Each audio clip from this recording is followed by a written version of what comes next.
ఏదైనా స్వీట్ అప్పటికప్పుడు తినాలనిపిస్తే మాత్రం ఈ మోతీచూరు లడ్డూని అయితే తప్పకుండా ట్రై చేయండి. టేస్ట్ అయితే చాలా బాగుంటుంది, చేసుకోవడం కూడా చాలా సింపుల్ అండి. సో ఇక్కడ వచ్చేసి నేను హాఫ్ కప్ వరకు అయితే శనగపిండి అయితే తీసేసుకున్నానండి. దీన్ని ఒక బౌల్లో తీసేసుకొని కొంచెం కొంచెం అయితే వాటర్ని యాడ్ చేసుకుంటూ కలిపేసుకోవాలి. ఉండలు లేకుండా అయితే కలిపేసుకోవాలండి. సో నేనైతే ఈ విధంగా కలిపేసాను చూడండి. ఈ విధంగా కలుపుకుంటే సరిపోతుంది.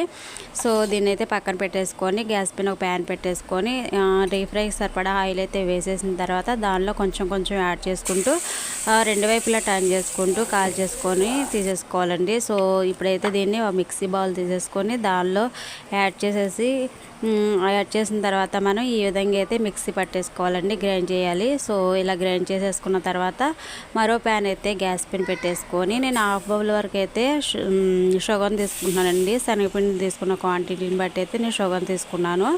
సో ఇక్కడైతే నేను ఈ విధంగా అయితే షుగర్ని తీసుకున్న తర్వాత దీనిలో నేను ఫుడ్ కలర్ అయితే యాడ్ చేసానండి కొంచెం. అదేవిధంగా ఈ కన్సిస్టెన్సీ వచ్చిన తర్వాత దీనిలో జీడిపప్పులు యాడ్ చేసుకొని గ్యాస్ ఆఫ్ చేసేసుకుంటానండి. చూసారు కదా, చాలా తొందరగా అయితే అయిపోతుంది. టేస్ట్ కూడా చాలా బాగుంటుంది.